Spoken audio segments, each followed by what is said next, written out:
see here, if Russia was on the outskirts or in the city of the British Embassy and the USA Embassy, they've got two different things. Let's see what else happens here with this guy speaking on the news about it. It's giving you some kind of rough idea where would it come in. So basically, you can see it for yourself. There's a lot of talking about this on the news channels. As you can see there, they're pointing to this near the British Embassy underneath the presidential place. What that means? DINIEP. What that means? And he's talking about. You can see there. These some people can lip read on this, but I'm just telling you what it is. I could actually put the volume on, but I haven't done that at the moment. So far, I don't know what he's really talking about. Some people could probably lip read. I mean, the whole world's a mess at the minute. It's a shame. As you can see in our map, you got the top one. Actually, I might put it on there so you can actually hear what's being said. That'll be easier. Then nobody gets confused, doesn't they, of what I'm saying? Because there's a lot of people who do get confused of what I'm talking about. So, hold on 2 seconds. I'm still going to be in the party chat. That'll probably be easier if I did that, then people can understand what I mean. Because it's easy to confuse a lot of people what I'm talking about. Unfortunately. I'm sorry if it's like that, but anyway. And that's the dilemma that we're all facing tonight. So, but there's more than that. If we go back to a map, we need to understand that the Russians are now at the end of lines of communication back to their sources of supply in Belarus and Russia that are between 150 and 200 miles long. That means that for these length of those roads, Russian trucks are moving fuel, ammunition, spare parts, and food into the battle zone, and that presents a very rich array of targets for the Ukrainian opposition. So the Russians have now not just got to fight for Kiev, they've got to secure these very long lines of communication. The third issue is the battle for the east, which is quite different.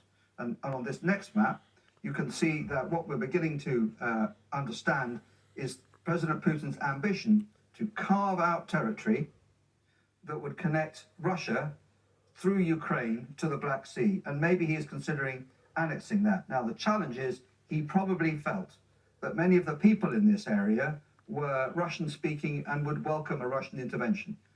As we've seen during the course of the day, that is not the case. But the issue that's coming up over the next few days is how much of this area of eastern Ukraine is effectively annexed by Russia. And the fourth thing we need to look at is one of the consequences of the fighting is the flow of refugees.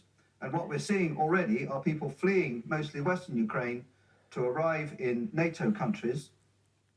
So far, we believe around 120,000 Romania, have made that Hungary, journey, and the UN is suggesting that maybe 4 million Ukrainians will want to move. So we may, particularly if that fight for Kiev becomes as stiff as I described it could be, we may see millions of Ukrainians leaving Ukraine for NATO, where they'll be grateful for the sanctuary and deeply disappointed at the lack of military support that they've received so far.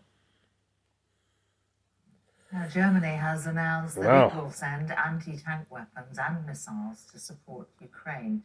Chancellor Olaf Scholz tweeted, "The Russian attack marks a turning point. It is our duty to do our best to help Ukraine defend against the invading army of Putin. That's why we're supplying 1,000 anti-tank weapons and 500 Stinger missiles to our friends in Ukraine." Our security and defense editor Deborah Haynes broke the news to my colleague Mark Austin earlier in Kiev. Germany, which remember was the country that didn't back sending lethal aid to Ukraine up until this conflict, has just announced that it's going to send 1,000 anti-tank missiles and 500 Stinger missiles, which are the 1,000 tank missiles, 500 Stinger missiles. It's a huge Russian invasion. UN figures.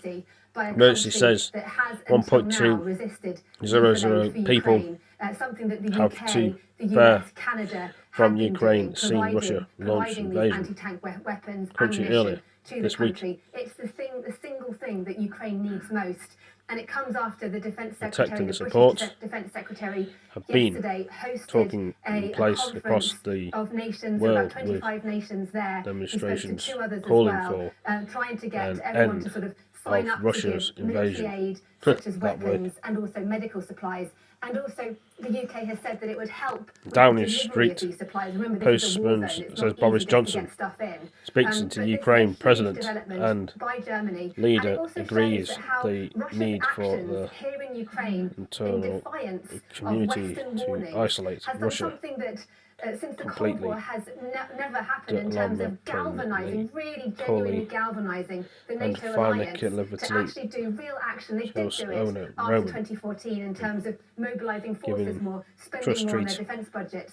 But it wasn't enough to Well, deter that's supposed to be Russia's malign activities. orientation. And so tonight, this Sweep real ships and strengthening carefully. policy and posturing FC, by Germany. bloody Chelsea Yeah, I football mean, it's there. a hugely significant political moment for Germany, isn't it?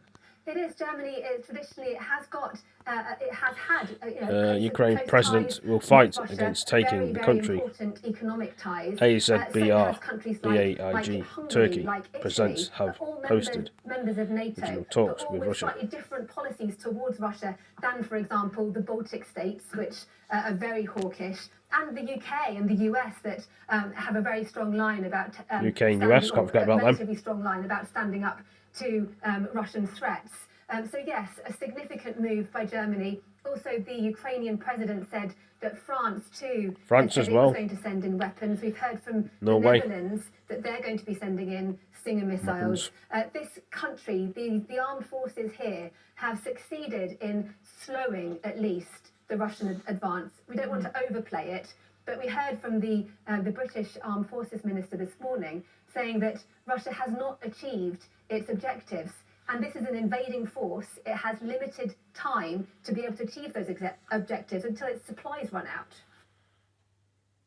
Well, the invasion of Ukraine will dominate tomorrow's papers. We're going to be taking a first look at the front pages in our press preview tonight at 10:30 with the journalist and author Rachel Shabi and the columnist at the article Ali Miraj. You're watching Sky News. Coming up, Chelsea's Russian owner Roman Abramovich is to pass stewardship of the club to its charity. No offence, we're not into football. More on exactly what Or that wrestling or means WWE. after the break.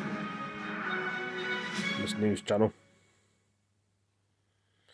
Anyway, guys, girls, ladies and gentlemen, that's it for this news channel. Thank you for all joining me. If you want to watch more of this, see you in the next one. Take it easy. Peace.